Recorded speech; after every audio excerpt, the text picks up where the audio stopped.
Hello folks and welcome back to another action movie recommendation. Today we are going to be looking at my favorite ninja martial arts action movie of all time, and that is Pray for Death, starring the visible ninja himself, the one, the only, Sho Kosugi. Sho Kosugi has been a man shrouded in mystery for quite some time because he was never big on doing interviews. That was until just recently with the Arrow Video Blu-ray releases of his films Pray for Death and Rage of Honor, which come with some very fascinating interviews with him. Kosugi started out as a martial artist first. Being a karate champion in Japan, he later decided to try his hand at acting. After struggling to make a splash in Hollywood, he landed a gig with the Cannon Film Group, and that gig was the 1981 film Enter the Ninja, where he played a villainous character. The director Menahem Golan was impressed by his physicality and gave him a leading role in the sequel, Revenge of the Ninja, which was released in 1983, and for a lot of people, Revenge of the Ninja is considered the greatest ninja film of the 80s. Kosugi went on to star in a wide range of action martial arts films throughout the 80s and became known as the definitive movie ninja. But by the early 90s, the ninja craze had run its course, and he retired, and he went on to teach martial arts in Japan. But in 2009, he reappeared as the villain in the movie Ninja Assassin, which was put together by the Wachowskis.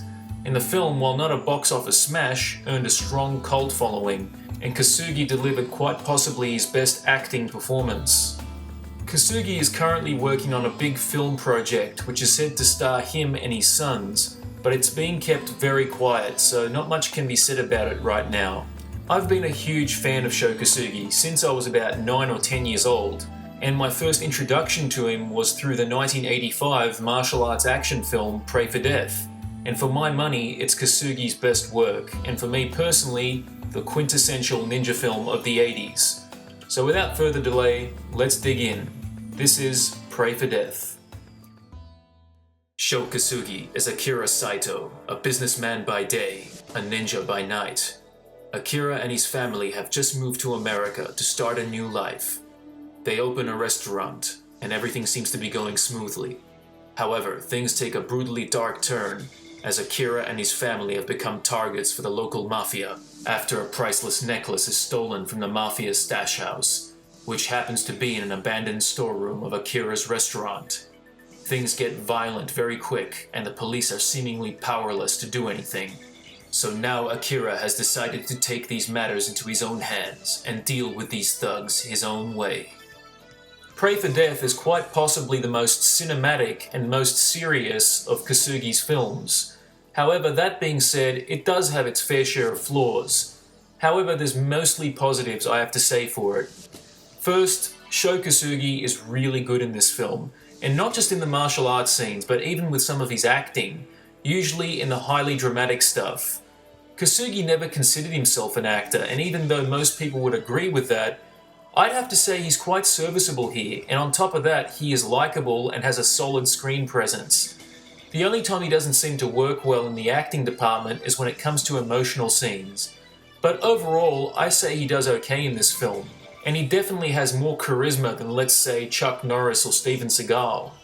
The lovely Donna Key Benz, who previously had starred in the 1982 cult martial arts film The Challenge, plays Aiko, Kosugi's wife in the film, and she is just fine in her role. She really gives an aura of positivity and happiness in the film, and it's a pity that she never really moved on to anything else after this. The late but great British character actor James Booth plays Limehouse, the central villain of the film. Booth was an actor who had a lot of potential to be a major star, but unfortunately he had a drinking problem and a non-aggressive approach to promoting himself. Most people will probably recognize him as Henry Hook from the film Zulu, where he starred opposite Michael Caine. However, Pray for Death is another film people know him from because of how twisted his character is. Booth also wrote the script for this film, which makes sense because he is given just as much screen time as Sho Kosugi's character. The Limehouse character doesn't have any real depth to him other than he's the main enforcer for the mob, and he's just really evil. But having said that, Booth plays that role really well. Throughout the film, Limehouse is seen beating people up, torturing, raping, and murdering them. And half the time he just laughs about it, and say some really cold and cruel stuff to his victims. In short, the movie makes sure that you hate him and you want Kasugi to kick his ass. It's a performance that doesn't glamorize the villain, and that's a rare thing these days. The other characters in the film are serviceable at best. However, seeing Sho Kasugi's real kids in this movie is cool, because they do quite well for starring in a film like this. Particularly Kane Kasugi, who actually has done quite well for himself in the field of acting. He recently appeared in Ninja 2 Shadow of a Tear opposite Scott Adkins, where he was fantastic. It seems like he's following in his father's footsteps to an extent.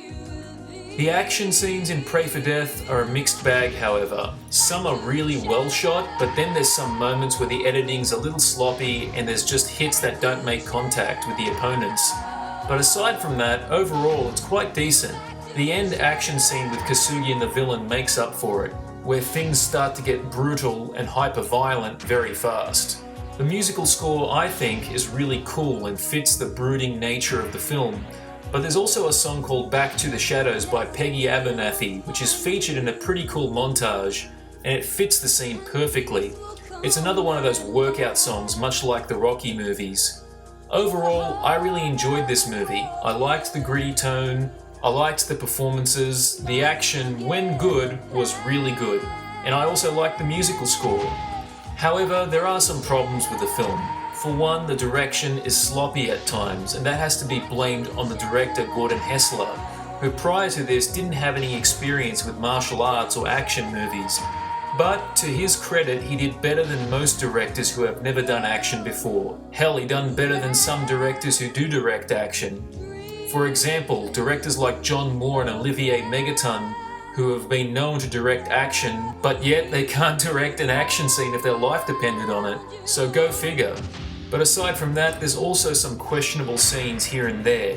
One in particular that really stands out for me is how did the cops think it was acceptable to let Limehouse into the same hospital where Akira's wife and son are? Wouldn't that have raised a few red flags? Maybe the cops didn't know he was coming in or Limehouse used a fake name, but it's still a bit stupid. But aside from that, I highly recommend this movie if you're looking for a surprisingly dark ninja film from the 80s. And if you are going to get it, get the Arrow Video Blu-ray, as it looks and sounds great and has a nice selection of extras. I don't know how much of a success Pray for Death was at the box office, but it seems that it was enough of a success to have Sho Kasugi and the director Gordon Hessler pair up for 2 more movies after this. Overall, I give Pray for Death 4 out of 5. Well, that's my review of Pray for Death, folks. I hope you all enjoyed it, and stay tuned for more.